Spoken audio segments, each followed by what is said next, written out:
Like I said, these are the best fire panels ever released.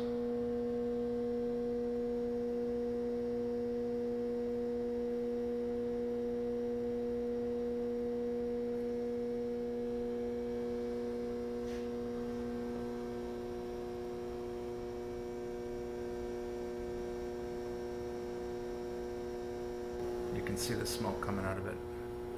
That was about 2 minutes into it. She just popped.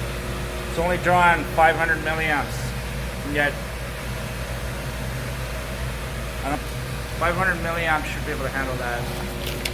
Just reading. Did I wire it right? Yes, I did. I come over here. It's rated at 0.5 amp.